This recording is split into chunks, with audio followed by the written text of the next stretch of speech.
Hanouka Sameach à tout le monde, en cette fête de Hanouka, où nous fêtons principalement deux choses. La première, le miracle d'avoir trouvé la fiole d'huile, qui a pu brûler pas pendant un jour, mais qui a brûlé pendant 8 jours, et aussi la guerre qui a été gagnée par les Hashmonaïm Maccabim versus les Grecs assyriens, qui étaient une poignée de petits soldats juifs, qui va gagner la guerre contre des milliers et même des dizaines de milliers de soldats par miracle qu'Akadosh Baruch Hu a fait gagner la guerre. Par la suite, les Hashmonaïm vont allumer la menorah et vont reprendre et vont devenir rois et vont régner sur le peuple juif pendant plus de 210 ans. À la fin de 210 ans, la Gemara dans Masechet Baba Batra nous raconte une histoire qui est plus ou moins choquante. À savoir que la Gemara de nous dire qu'est-il arrivé à cette famille de Hashmonaïm. Et la Gemara de dire qu'il avait un esclave qui s'appelait Hurdus, qui est tombé amoureux d'une des filles des Hashmonaïm, et vu qu'il était dans l'incapacité de pouvoir se marier avec cette fille-là, il va décider d'exterminer et de tuer tous les Hashmonaïm. Et la Gemara de dire que si aujourd'hui un homme se présente comme Kohen, en disant qu'il fait partie des Hashmonaïm, des Maccabim, Avdahu, c'est un esclave, il n'appartient pas à la tribu des Hashmonaïm et des Kohanim. Le Ramban, Nachmani, dans Parashat Vayechi, se pose une question qui est tout à fait logique.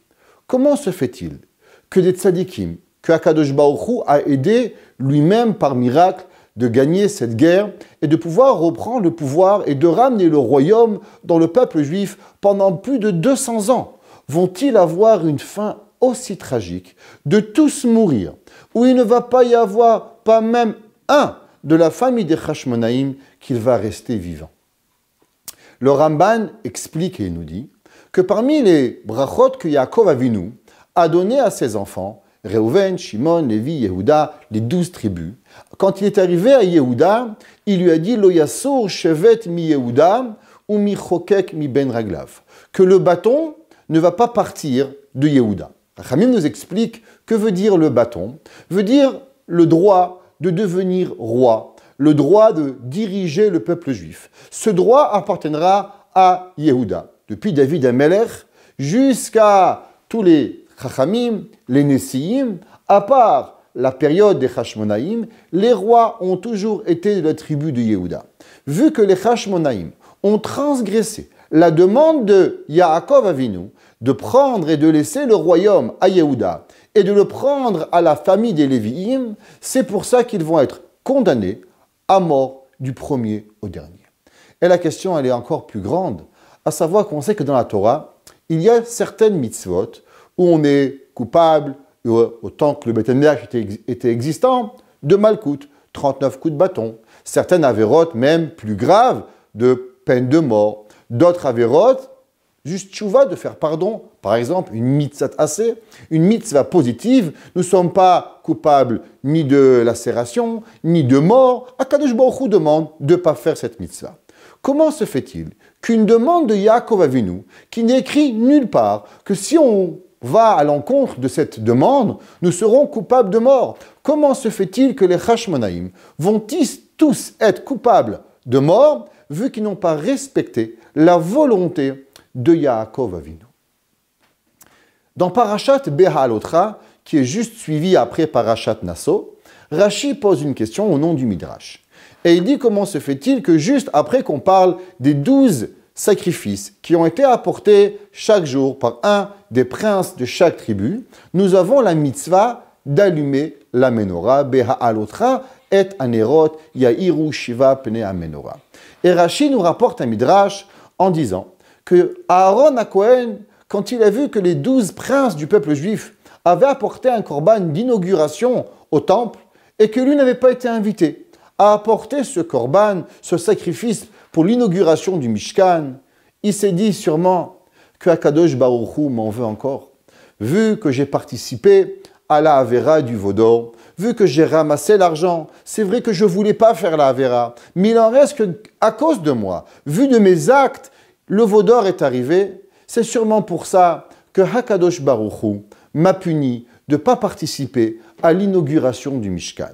Et Akadosh Baruch Hu dit à Aaron, Shelcha gedola mishelahem. La tienne est encore plus grande que la leur. Et le Midrash explique. Que veut dire pourquoi la mitzvah de Aharon est encore plus grande que la mitzvah, le sacrifice que les Kohanim ont apporté le jour de l'inauguration. Et le Ramban, encore une fois, dans la paracha de Béaoutra, de nous dire que malheureusement, depuis pratiquement 2000 ans, nous n'avons plus de korbanot, plus de sacrifices, plus de souvenirs de ce qu'il se passait dans le temple. Pourtant, nous avons encore une seule mitzvah, que chaque année, nous nous rappelons de cette mitzvah en remémorant la mitzvah qui était faite dans le Beth Amikdash, l'allumage de la Hanoukia, qui nous rappelle la mitzvah d'allumer la menorah tous les matins et tous les soirs dans le temple. Donc c'est pour cela que la mitzvah de Aaron est encore plus grande que la mitzvah d'apporter les sacrifices pour les 12 princes du peuple juif, parce que eux, les sacrifices, étaient seulement apportés au moment où le temple était existant. Par contre, la mitzvah de Hanouka, qui commémore l'allumage de la menorah pendant les 8 jours dans le temple, va, elle, rester avec nous à tout jamais. Et même le Maïmonide nous dire que même quand Mashiach va venir, la mitzvah de menorah, la mitzvah de Hanoukia, commémoration de la menorah, va continuer à exister. Donc c'est pour cela que cette mitzvah est encore plus grande que la mitzvah de l'inauguration des princes du peuple juif. Mais en vérité, il y a une question qui se pose. Nous savons qu'il y avait à propos de la menorah 2 mitzvot. Une mitzvah qui s'appelle l'allumage de la menorah et une mitzvah qui s'appelle le nettoyage de la menorah. Ce qu'on appelle en Lashon HaKodesh, dans la Torah, la hadlaka et la hatava. La hadlik est la menorah, d'allumer la menorah et de nettoyer la menorah. La mitzvah, le Rambam va nous dire que la mitzvah d'allumer la menorah n'était pas une mitzvah qui était réservée aux Kohanim. Chaque juif, qu'il soit Kohen, Lévi ou Israël, avait le droit d'allumer la menorah. A l'inverse, la mitzvah de nettoyer la menorah, cette mitzvah particulièrement, est seulement aux Kohanim. Et la question est que si la mitzvah de menorah peut être accomplie par tout le monde, alors pourquoi Aaron a été content quand il a reçu cette mitzvah? Cette mitzvah n'est pas seulement pour Aaron et ses enfants, elle est pour tous les juifs de Ham Israël. Alors en quoi Aaron s'est satisfait de la mitzvah de l'allumage de la menorah quand elle n'est pas désignée seulement à Aaron et à ses enfants, mais elle est donnée à chacun d'entre nous, dans Klal Israël, de pouvoir allumer la menorah? J'aimerais partager avec vous une explication d'un rav qui s'appelait Rav Chaim Cohen Kamil, qui était à la yeshiva de Mir, et il a écrit un sefer qui s'appelle Siftei Cohen. Et il donne une explication extraordinaire. Et il nous dit, que représente véritablement l'allumage de la menorah? Nous savons tous qu'il y a un concept qui s'appelle Ktsat Haor Doche Arbe Min HaChosher. Un petit peu de lumière repousse énormément d'obscurité. Quand nous vivons dans le noir, on est capable, nos yeux, de comprendre, de voir, d'apprivoiser le noir et de pouvoir voir véritablement comme si pratiquement qu'il était en journée, car nos pupilles vont venir et se contracter comme si qu'on était capable de pouvoir regarder. Dès que nous allumons la moindre lumière, une goutte de lumière, une étincelle, repousse énormément d'obscurité. Ketsat haor doche harbe min hachosher. Quand nous vivons dans le monde de l'obscurité, le monde de l'exil, la mitzvah de Hanouka, elle nous rappelle que cette lumière va venir éclairer l'obscurité de l'exil. Ktsat haor doche harbe min hachosher. Malgré que nous savons tous que si une personne, elle vit dans l'obscurité et vous la sortez directement à la lumière du jour, elle pourrait perdre les yeux, elle pourrait devenir aveugle à cause que le trop de lumière pourrait l'aveugler et lui faire perdre la vue. Pareil, toute l'année, malheureusement, nous vivons dans un monde obscur et nous oublions les concepts qui sont de la Torah, Emunat Chachamim, et de pouvoir se connecter avec Kadosh Baruch Hu. Nous avons une discussion entre Shammai et Hillel, à savoir est-ce que nous allumons le premier jour 8 bougies, et nous descendons 7, 6, 7, 4, 3, 2, 1, nous allumons une bougie, et nous augmentons 2, 3, 4, 5, 6, 7, 8. Chachamim de dire quelle est la marloquette entre Shammai et Hillel, à savoir quand une personne vit dans la noirceur. Est-ce qu'il doit sortir directement dans toute la luminosité afin de pouvoir voir qu'il vit dans la noirceur? Ou bien non? Commence à allumer une bougie, commence à allumer 2 bougies, commence à allumer 3 bougies, et tu vas augmenter, Mosif ve'oler. Attrape ce que tu peux. Beaucoup de lumière, peut-être néfaste. Une petite lumière, tu vas t'habituer à cette lumière. Et doucement, doucement, tu vas augmenter. Pareil dans la Torah. Très souvent, nous sommes loin de Hakadosh Baruch Hu. Nous sommes loin de la réalité. Si nous allons comprendre et faire en un jour tout ce que Hakadosh Baruch Hu peut voir et ce que Hakadosh Baruch Hu veut, nous pouvons trébucher et retomber. À l'inverse, c'est tous les jours. On avance et on grandit avec une bougie, et une bougie, et une bougie. Une petite lumière sur une petite lumière, alors nous allons être capables d'apprivoiser cette lumière et d'être capables de la garder avec nous durant toute l'année. Les Hashmonaïm, la tribu des Kohanim, qui représentaient la Torah. La Torah de nous dire que quand on veut savoir la vérité à propos de la Torah, chez qui on doit se tourner? Et tu iras chez les Kohanim de ta génération. Les Kohanim représentent le savoir de la Torah universelle. Si c'est cela, comment c'est possible que les Kohanim, qui connaissaient la Torah avec le respect que je dois, aussi bien que le Ramban, ont pu faire cette erreur de prendre le royaume? Ils avaient lu aussi Parashat Vayichi, aussi bien que le Ramban, et sachant que la Keuna appartient aux Lévi'im, et la royauté appartient à Yehuda. Comme la Torah de nous dire qu'il existe 3 couronnes. La couronne de la royauté, la couronne de la Keuna et la couronne de la Torah. Donc les Kohanim ayant déjà la couronne de la Torah et la couronne de la prêtrise de la Keuna, comment se fait-il qu'ils ont voulu prendre sur eux-mêmes une 3e couronne, la couronne de la royauté, qui ne leur appartiendrait pas et qui leur a appartenu malheureusement et qui va leur être pris par hasard par la suite, malheureusement avec beaucoup de difficultés. Quelle a été leur raison de le faire? Et le Siftei Kohen, le Rav Chaim Kamel explique. On sait que les Kohanim ont une volonté féroce de garder la Torah et de s'assurer que la Torah continue et va perpétuer dans le Ham Israël. Normalement, les Kohanim sont représentés de ce qu'on appelle la Rachamim, la miséricorde. Un homme faute, un homme a fait une erreur, il avait fait une erreur de Shabbat, le dimanche. Il allait chez les Kohanim en disant « Cher Kohen, hier, par mégarde, j'ai allumé un feu. Par mégarde, j'ai cuisiné. Qu'est-ce que je dois faire?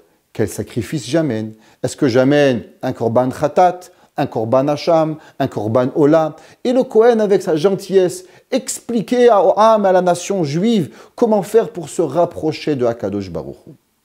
Les Hashmonaïm ont pensé que de la même façon que nous sommes capables de pouvoir rapprocher le peuple juif avec la gentillesse, on pourra être tout aussi capable de rapprocher encore plus de monde en étant des rois, en s'imposant sur le peuple juif et en les obligeant à faire ce que Hakadosh Baruch Hu veut de nous et ce que Hakadosh Baruch Hu a décidé pour notre nation.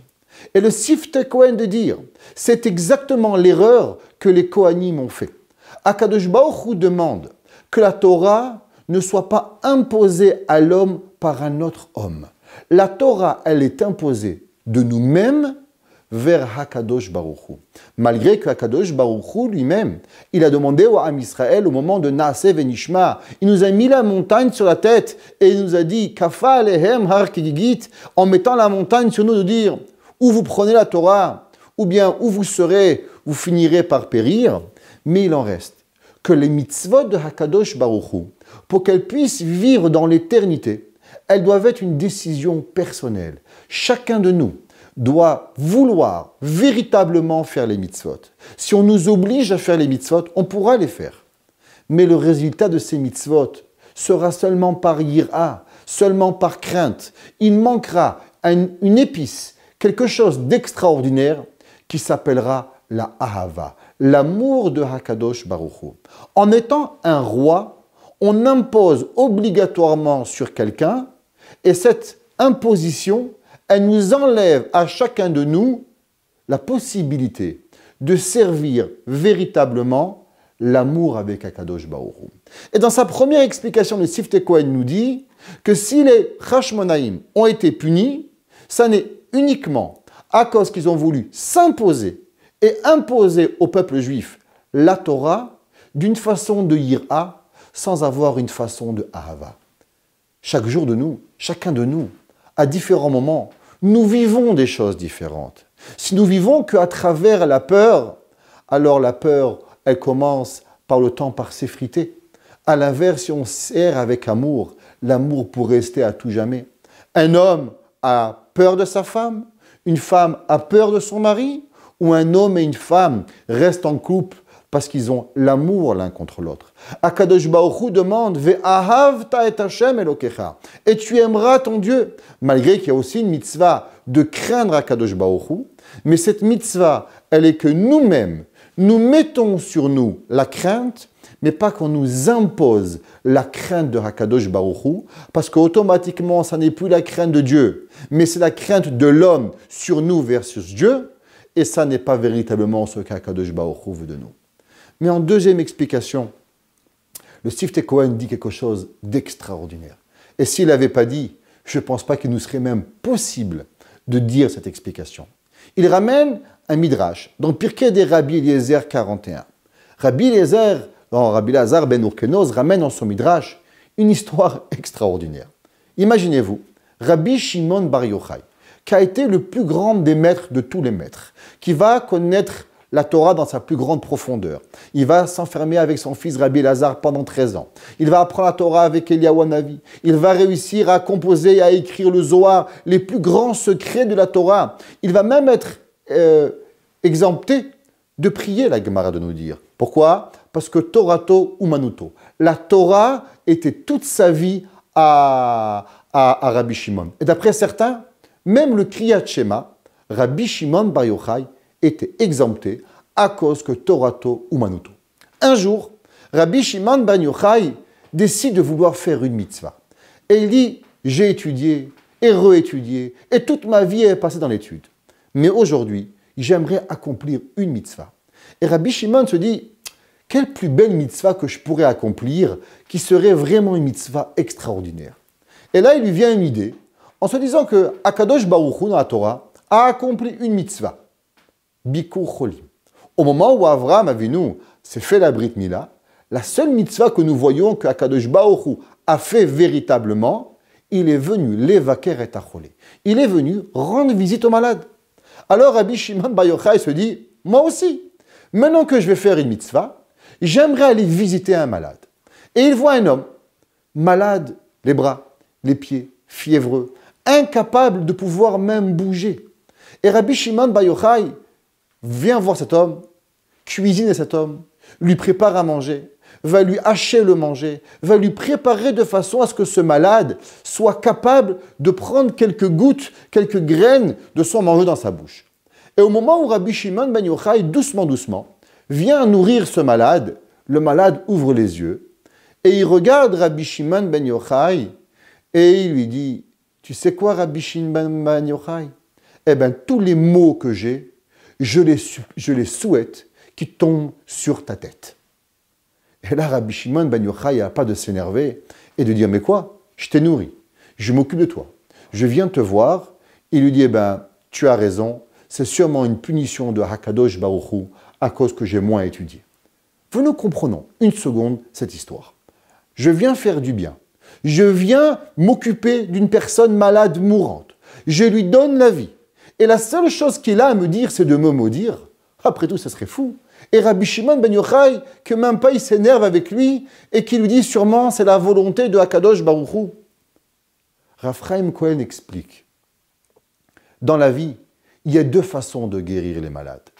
La première façon, un docteur, des médicaments, des compresses, des antibiotiques, des intraveineuses, toutes sortes de façons pour guérir les malades. Mais en vérité, il y a une deuxième façon qui est encore beaucoup plus grande que tout ce que les médecins pourront vouloir et voudront nous faire pour pouvoir nous guérir. L'étude de la Torah. Le patient a compris que Rabbi Shimon ben Yochai avait arrêté d'étudier la Torah pour venir s'occuper de lui. Alors le patient a dit, Rabbi Shimon ben Yochai, est-ce que tu comprends ce que tu as fait? Tu m'as possiblement donné quelques secondes qui ont l'air de vie en me nourrissant. Mais toi, Rabbi Shimon ben Yochai, avec ton étude, tu ne m'aurais pas rajouté 2 minutes, pas 5 minutes, mais tu aurais pu me donner une vie éternelle. Et le Siftei Kohen explique que les Kohanim représentent l'étude de la Torah. Au moment où ils sont devenus rois, au moment où ils ont pris le royaume, un roi a tellement de sujets à s'occuper, a tellement de difficultés à pouvoir régner. Il est certain que les Kohanim et les Hashmonaïm ont dû moins étudier que ce qu'ils faisaient avant d'avoir pris le royaume. Et c'est pour ça que Akadosh Baruch Hu les a punis. Akadosh Baruch Hu a voulu faire comprendre au monde que malgré que les Hashmonaïm ont pensé bien faire, en se disant que si on allait devenir roi, on pourrait apporter au peuple juif énormément de bonté, énormément de Torah, énormément de stabilité, énormément de tout ce que je peux imaginer, mais véritablement, ils ont enlevé au peuple juif quelque chose qui est inchangeable, irréprochable, inredonnable. Ça s'appelle l'étude de la Torah. On sait que le 25e mot de la Torah, c'est Yehi Or. La lettre, le mot Or qui veut dire lumière. De quelle lumière nous parlons? Chachamim de nous expliquer que ça représente l'étude de la Torah. Le soir de Hanouka, le jour de Hanouka, on n'est pas en train d'avoir une mitzvah de manger, pas comme à Purim, où à Purim on doit faire un festin. Ce n'est pas un moment de la mitzvah où on doit danser. Ce n'est pas un moment de joie véritable, malgré qu'on doit être heureux à travers le Hallel. Et quand on chante le Hallel, on le fait avec une joie particulière. Mais la véritable raison de la fête de la Hanouka est l'étude de la Torah. Ce n'est pas pour rien qu'avant Hanouka, avant le mérite des Maccabim et des Hashmonaïm, nous n'avons pas de traces d'études de Torah orale. Toute la Torah orale, la Mishnah, la Gemara, les Midrashim vont prendre place seulement et uniquement après que les Hashmonaïm vont gagner la guerre avec les Grecs. Cette guerre n'était pas seulement une guerre physique, mais toute une guerre psychologique, à savoir qu'est-ce que véritablement dans la vie il est important. Est-ce qu'il est important de faire ou d'étudier la Torah?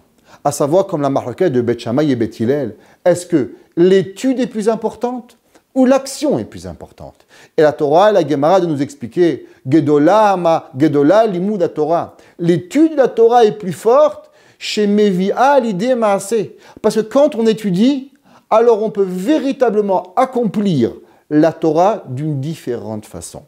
Si la raison d'avoir gagné les Maccabim a été pour nous enseigner la Torah et nous faire comprendre l'importance de la Torah, comment se fait-il que eux ont pris le royaume et en prenant le royaume, ils vont moins étudier? Et ce n'est pas seulement les Maccabim. Si je vous dis que le traité dans Masechet Megillah, de nous dire que Mordechai, à la fin de ses jours, il était plus considéré comme un des meilleurs chachamim. Il avait perdu quelques places dans le rang. Et la Gemara dit, mais pourquoi Mordechai s'appelle seulement Ratsui, les Rov Echav? Il est aimé par la majorité de ses amis et pas par la totalité. Et la Gemara de dire, à cause que Mordechai, vu qu'il s'occupait du royaume, avait moins de temps pour étudier la Torah. Imaginons-nous une seconde. Mordechai a sauvé le peuple juif. Sans Mordechai, il n'y aurait plus de juifs. Sans les Maccabim, il n'y aurait plus de juifs. Ils ont véritablement sauvé ou bien le peuple juif dans son corps, ou bien le peuple juif dans sa Torah, dans ses convictions. Et les deux, on leur reproche d'avoir moins étudié et de ne pas avoir compris le but de ce que Akadosh Baruch Hu dépend de nous. Chaque jour, on a une mitzvah, Veshinam tam levanecha. On doit étudier la Torah, on doit jour et nuit donner notre temps à l'étude. Et souvent on se pose, mais qu'est-ce que ça fait l'étude? Tu sais ce que ça fait l'étude? L'étude guérit tous les malades. L'étude apporte la bracha dans le monde. L'étude apporte le shalom bayit chez tout le monde. Au moment où nous étudions, nous apportons une bonté dans le monde qui est inexplicable. Oui, mais j'ai donné le royaume au peuple juif. si on avait demandé à Kadosh Baruch Hu, Hachem, que veux-tu? Que je devienne roi ou que j'ouvre une page de Talmud et étudier? Hachem aurait répondu aux Maccabim et aux Hashmonaïm, vous, repartez à vos études et donnez le royaume à quelqu'un d'autre, de façon à pouvoir maintenir le niveau d'étude de la Torah à son summum. En ce jour de Hanouka, qui sont extraordinaires, qui représentent pour nous une petite lumière dans cette noirceur, où tous les jours nous rajoutons une nouvelle lumière. C'est quoi cette lumière que nous devons aller chercher? Ce sont cette étude de la Torah, où tous les jours nous devons rajouter une page, un mot et une ligne. Et si nous comprenons ce message, que nous comprenons que la vie du judaïsme, la vie de la Torah, la vie du peuple juif au complet n'est pas basée sur rien d'autre que sur une seule chose, l'étude de la Torah. Et chaque jour, nous rajoutons une lumière. Chaque jour, nous rajoutons une petite mot de Torah qui va nous apporter toutes les brachot qui puissent exister. Alors véritablement, nous avons compris le sens profond de la lumière de Hanouka, qui n'est pas seulement une lumière physique, mais une lumière spirituelle pour véritablement se connecter avec Akadosh Baruch Hu. Et quand on est en connexion directe, alors Akadosh Baruch Hu nous bénit de toutes les brachot, et il n'y a plus de malades, et il n'y a plus de guerre, et plus personne n'a besoin de personne, seulement de Hakadosh Baruch Hu, qui nous bénisse à chacun de nous, de tout ce que nous avons besoin, et nous apporter bimera bi'amenu, ma chère titkanu bimera bi'amenu. Amen.